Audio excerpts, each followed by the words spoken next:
Hello and welcome to this video. This is Get Ahead Institute, where we transform potential into success. In this video, we're going to talk about fertilization to implantation, which is the first week of embryonic development. Okay, so let's get right into it. So when we talk about fertilization, we're simply talking about the fusion of male and female sex gametes, and where we're producing a zygote at the end of it all. Okay, so this is the classic definition. I'm sure you've heard of it. This occurs somewhere around mid-cycle where the female is most fertile. Okay. Fertilization mostly takes place in the ampulla, which is the widest part of the fallopian tube. Uh, another note to take down. Okay, so before fertilization can occur, before meeting of the and fusion of these male and female sex gametes, there's some things that have to happen. There's some things that have to facilitate this fertilization. Okay, so one of those things that we're going to talk about is what is known as capacitation. Okay, so capacitation is a certain kind of event that occurs to sperms before they can be able to fuse with the oocyte. Okay, so they have to be conditioned. It's a kind of conditioning that occurs to sperms that enables them to penetrate the layers of the oocyte. Okay, the layers of the oocyte that have to be penetrated are corona radiata, the zona pellucida, and the oocyte membrane, as you can see there. So the corona radiata is the cells that surround the oocyte after it has been expelled from the ovary, of course.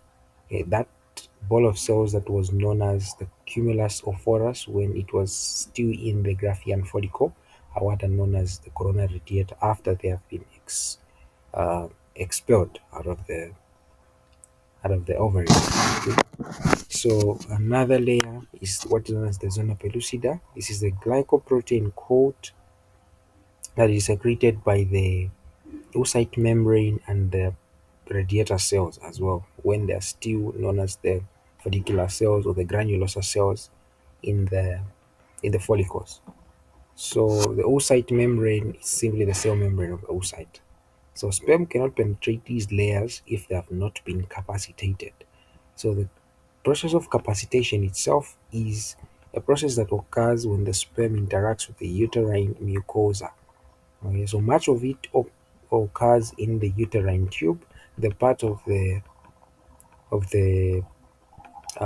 fallopian tube that is connected to the uterus. It can happen throughout the reproductive tract of the female, but where most of it occurs, it's in the uterine tube, okay, which is the uterine part of the fallopian tube, which can sometimes be referred to as um,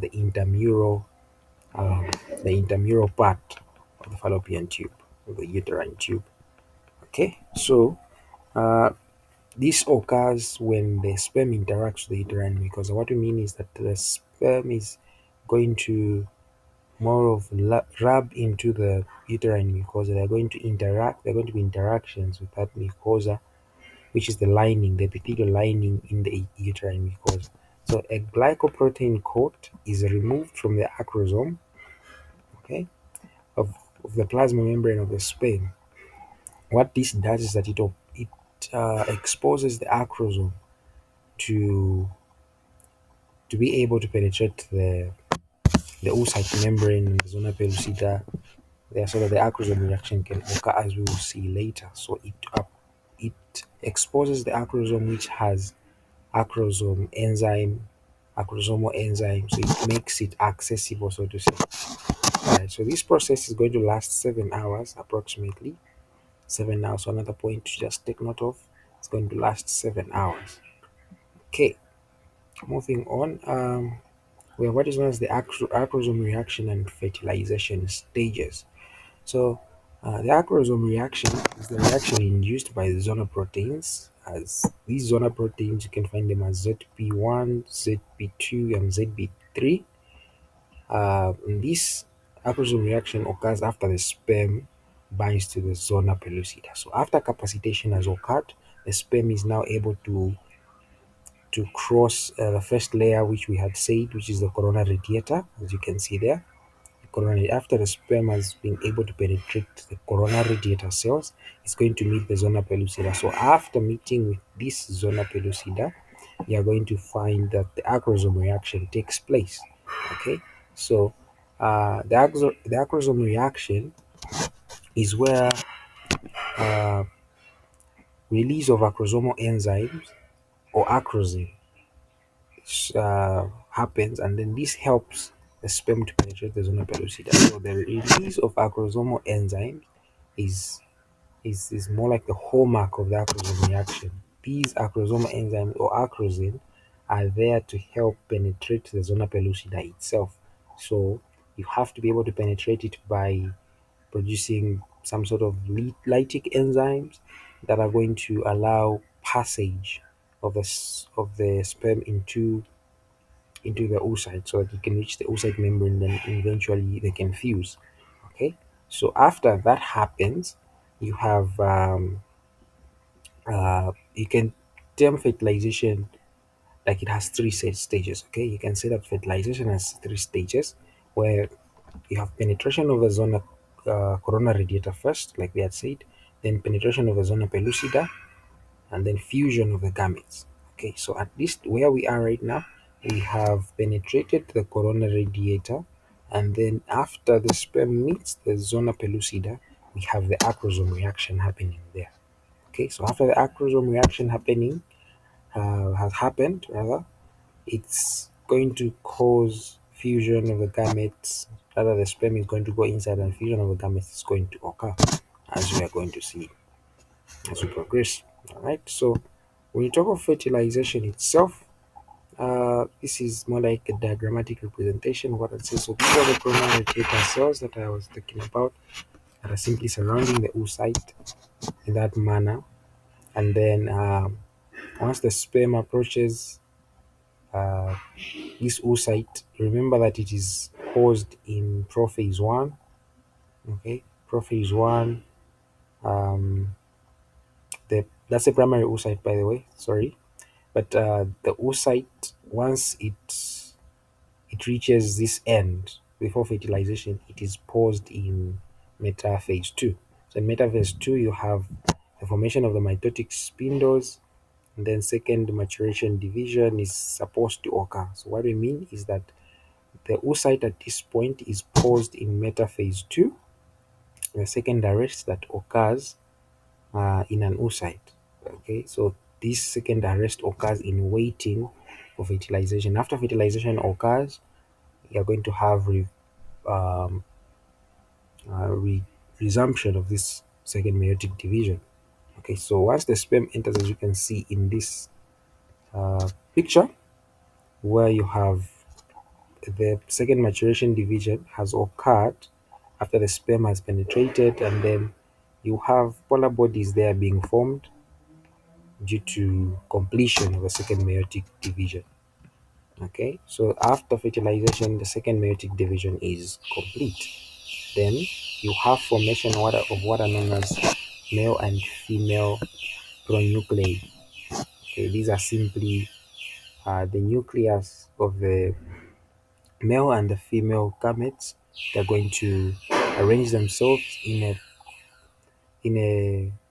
in a certain structure known as a pronucleus, where they are now able to fuse so that they can fuse their genetic material. Okay, so that's what is being explained here.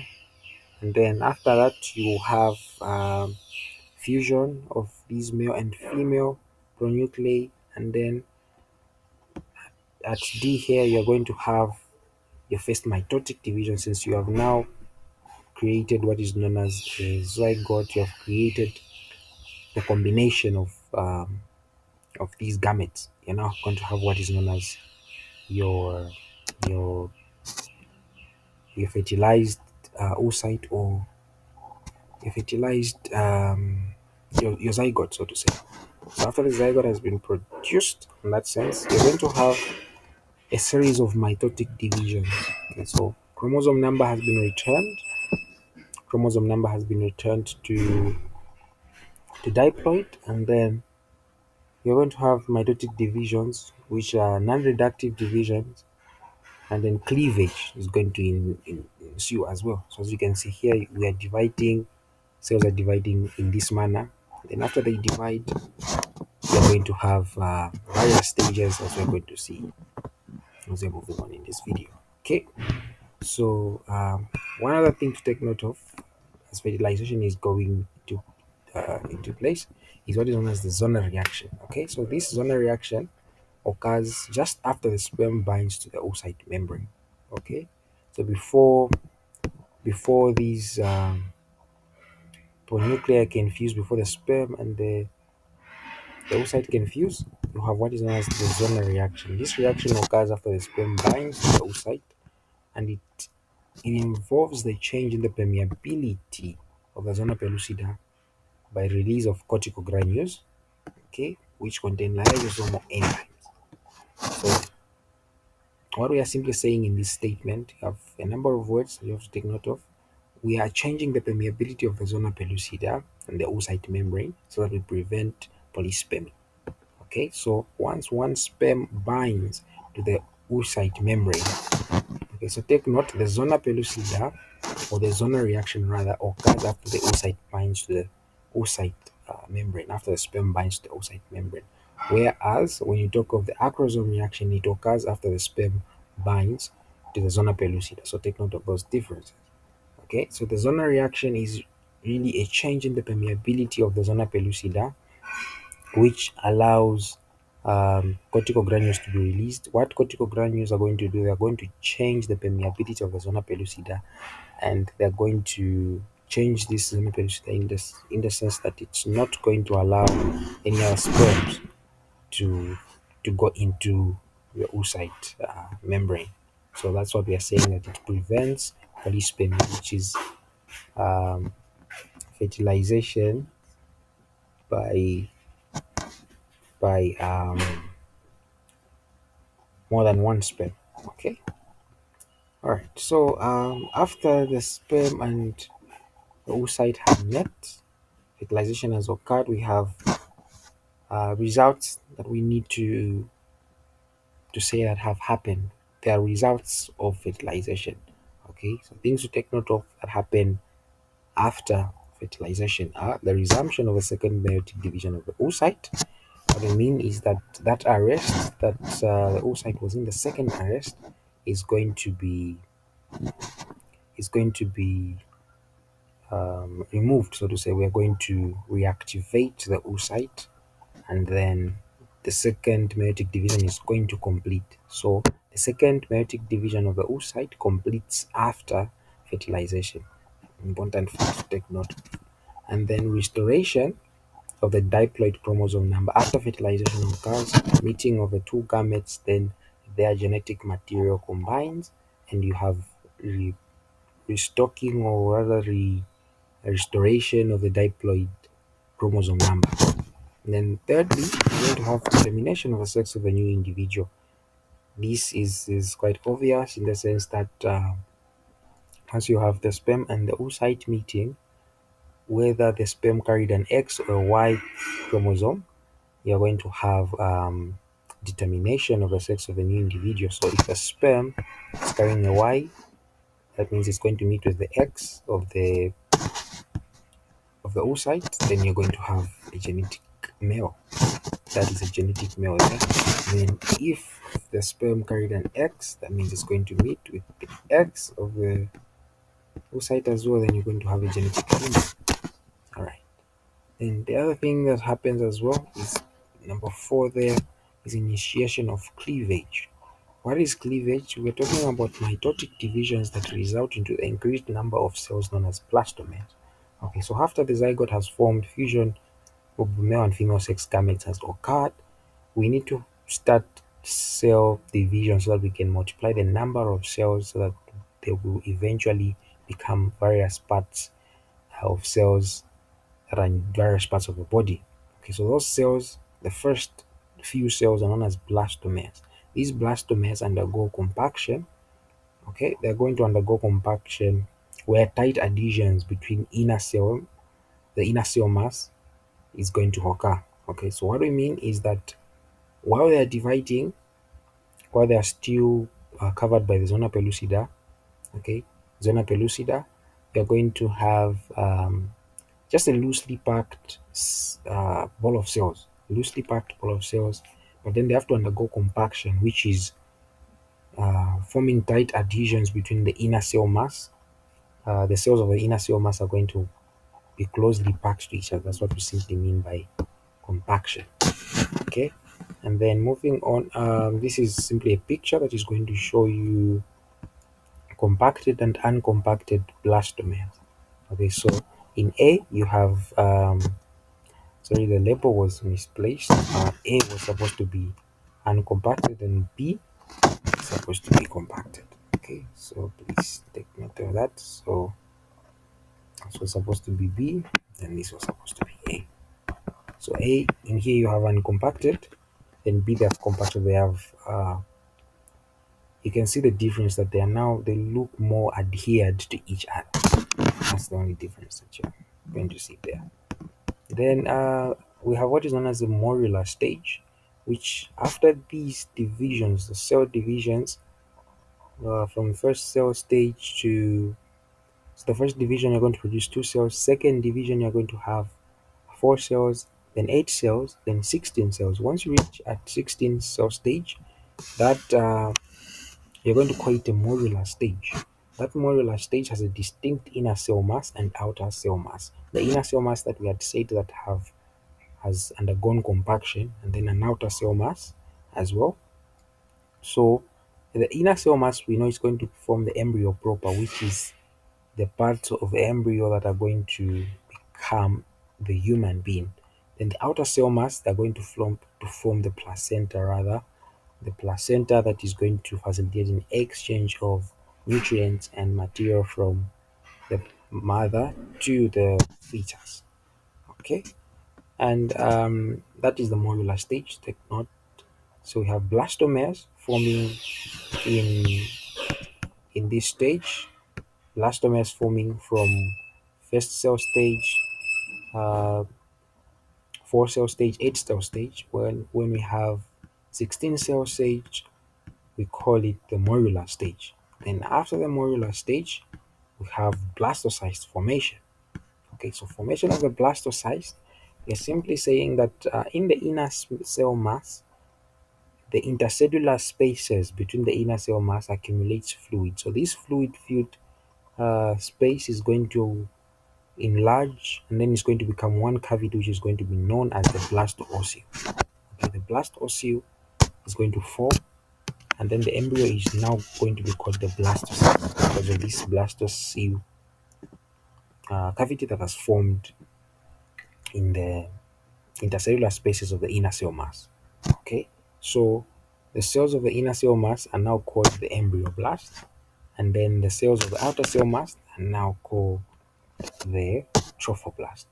Then at the time of implantation, the uterus is in secretory or progestational phase. Remember from the, if you've been watching these videos in order, if you watch ovulation, we know that the secretory phase or the progestational phase, we are producing progesterone, and then the glands of the uterus are succulent, and the uterus is ready for implantation at this point, so to say. This is just after ovulation, the days after ovulation. Okay, that is what happens there. Then after the blastocele, this is a picture of a blastocele, like you can see. So you have the inner cell mass there gathered and the outer cell mass surrounding there, as you can see. This is a more uh, diagrammatic representation, which is an AI generated imagery. Okay, so the inner cell mass, as you can see there, it's labeled. Then there's a blastocyst cavity. At this point, that's when you have this going into like, that is around after 3 to 4 days, which when you accumulate from the time of fertilization to the time of this blastocyst formation, until this will lead you up to day 7. Okay, that is day 7 when implantation is supposed to start occurring.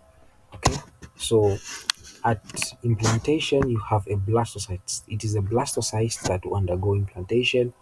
Then This is when week 2 now will come in, where we'll have the trophoblast changing, and then the cytotrophoblast being formed as well. The embryoblast will also change as well. So we'll cover that in our next video on week 2. So to sum it up, we know that fertilization has to take place. Okay, so we have reached the end.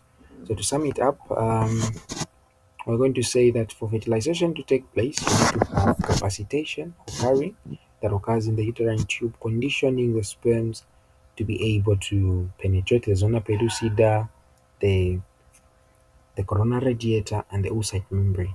Okay, so once the sperm has been capacitated, it will be able to cross the corona radiator, meet up with the zona pellucida, where it is now going to induce what is known as the acrosome reaction.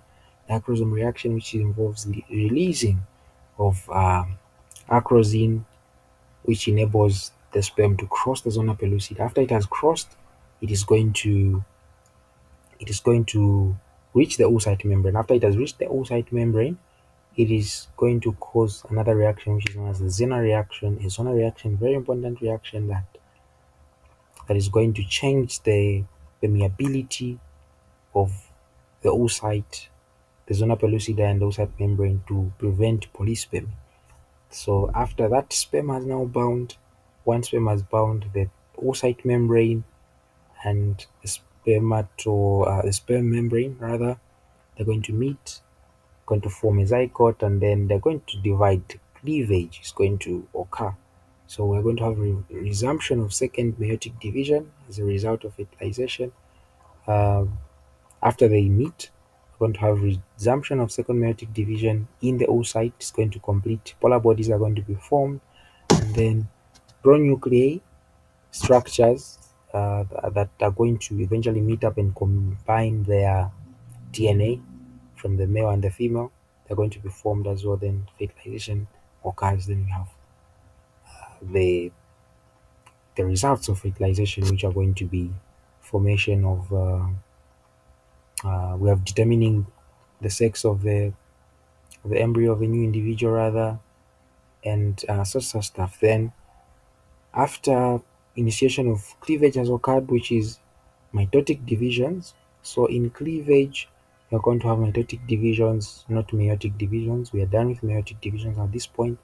Now having mitotic divisions, so that we increase the number of cells as this individual now is growing. Then we're going to reach the 16th stage Morula stage. Then the 16th stage Morula stage is going to have a it is going to undergo compaction. Inner cell mass is going to accumulate fluid, and it's going to be called a blastocist. That fluid filled space, then the entire structure now is going to be known as a blastocyst. Then the blastocyst is the one that is going to implant into the endometrium when the endometrium is in progestational or secretory phase, that is just after ovulation. Okay, so that is that for this video, and thank you for your attention.